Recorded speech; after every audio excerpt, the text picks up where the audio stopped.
اب اس قوم پہ جو تباہی آئی اس کو بھی قرآن متعین کر رہا ہے کس وجہ سے آئی، وہ اسباب کیا ہیں،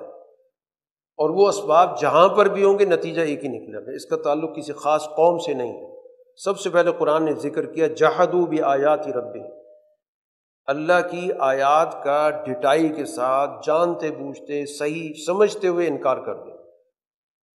اس کو کہتے ہیں جحدوا بآیات ربہم۔ حقیقت بالکل واضح ہے کہ یہ سچ ہے،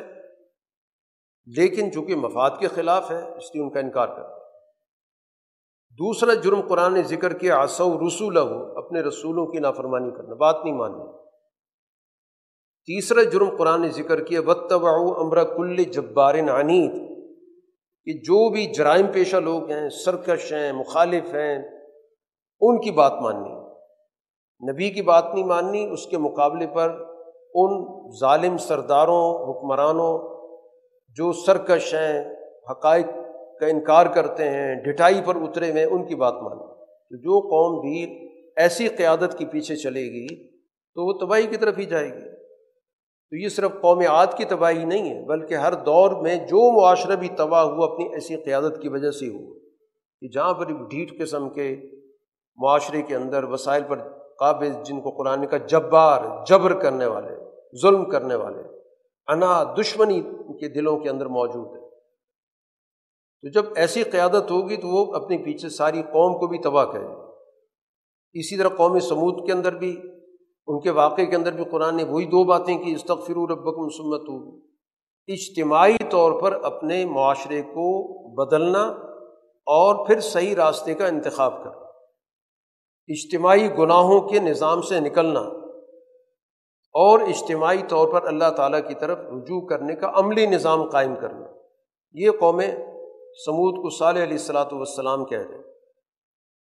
اب صالح علیہ السلام کو کہتے ہیں آپ سے ہمیں بڑی امیدیں تھیں، کیونکہ ہر دور کا جو نبی ہوتا ہے وہ اپنی قوم کا سب سے نمایاں آدمی باصلاحیت ہوتا ہے، اس سے بڑا آدمی صلاحیت کے اعتبار سے کوئی نہیں ہوتا۔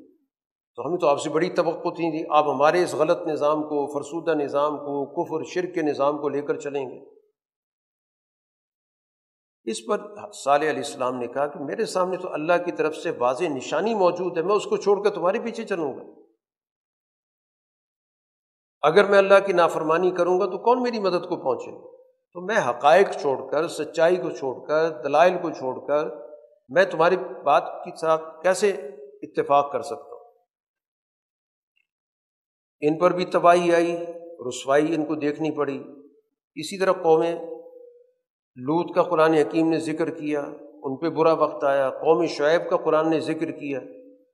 اور شعیب علیہ السلام کے مشن کا پہلے بھی ذکر ہوا کہ ان کا جو مشن تھا وہ مکمل طور پر سوسائٹی کے بنیادی حقوق سے تعلق رکھتا ہے اور معیشت سے تعلق رکھتا ہے،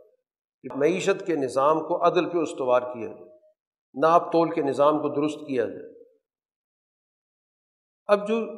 اس کے نتیجے میں فساد پیدا ہوتا ہے اس کی طرف بھی اشارہ کیا، وَلَا تَعْثَوْا فِي الْأَرْضِ مُفْسِدِينَ، زمین میں فساد مت مچاؤ۔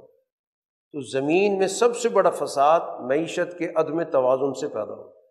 معاشی جبر سے، معاشی ظلم سے سب سے بڑا فساد پیدا ہو۔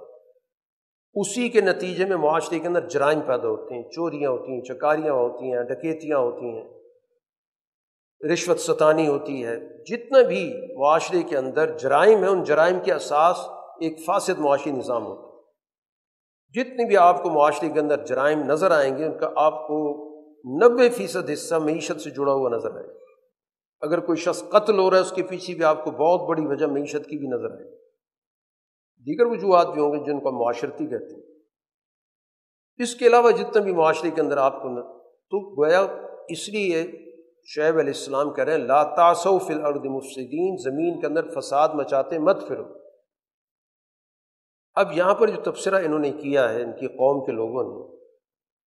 کہ شعیب علیہ السلام ظاہر ہے کہ اللہ کے نبی ہیں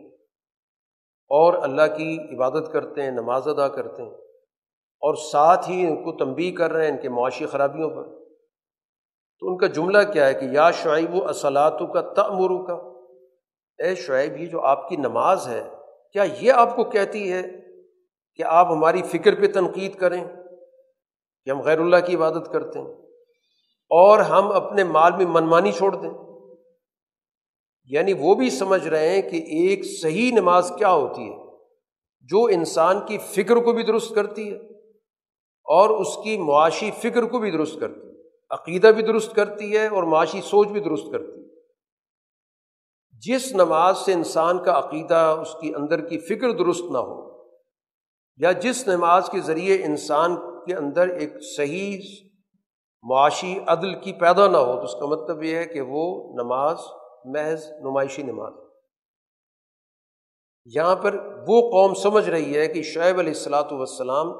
جو کہ اللہ کی عبادت کرتے ہیں، نماز ادا کرتے ہیں، انہوں نے کہا یہ آپ کی نماز آپ کو کہہ رہی ہے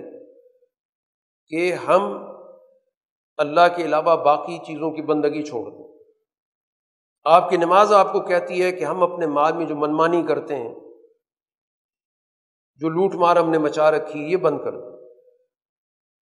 اس سے پتہ چلا کہ ایک صحیح نماز، جس کو قرآن نے کہا ہے کہ نماز انسان کو برائیوں سے اور معاشرے کی بد اخلاقیوں سے روکتی ہے، یہ گویا کہ قرآن نے نماز کی جو تاثیر ذکر کی ہے، یہ حقیقت ہے کہ نماز ایک تربیتی نظام دیتی ہے، اس فکر کو پیدا کرتی ہے کہ اس نے معاشرے کی ہر برائی کے خلاف جدوجہد کرے، اور اگر وہ معاشرے کی برائیوں کے ساتھ سمجھوتا کر کے پھر نماز پڑھ رہا ہے، اس کا مطلب ہے کہ پھر وہ نماز محض ایک شکل ہے، اس کا ایک ڈھانچہ ہے، محض ایک رسم پوری کی جاتی ہے۔ اس سورہ کے اختتام پر ایک اور بنیادی بات سمجھائی گئی ہے کہ فاسد قیادت ہمیشہ معاشرے کو تباہ کرتی ہے۔ فرعون کے پس منظر میں قرآن ذکر کرتا ہے یقدم قومہ یوم القیامہ، قیامت کے روز وہ اپنی قوم کی قیادت کرتے ان کو جہنم میں لے جائے۔ تو فرعون نے گویا کہ اپنے آپ کو بھی تباہ کیا اور پھر اپنے پیروکاروں کو بھی وہ تباہی کی طرف لے گئے۔ تو سوسائٹیاں اسی طرح برباد ہوتی ہیں جب وہاں پہ ایسی قیادت آ جاتی ہے کہ جس کے پیچھے لوگ آنکھیں بند کر کے چل پڑتے ہیں،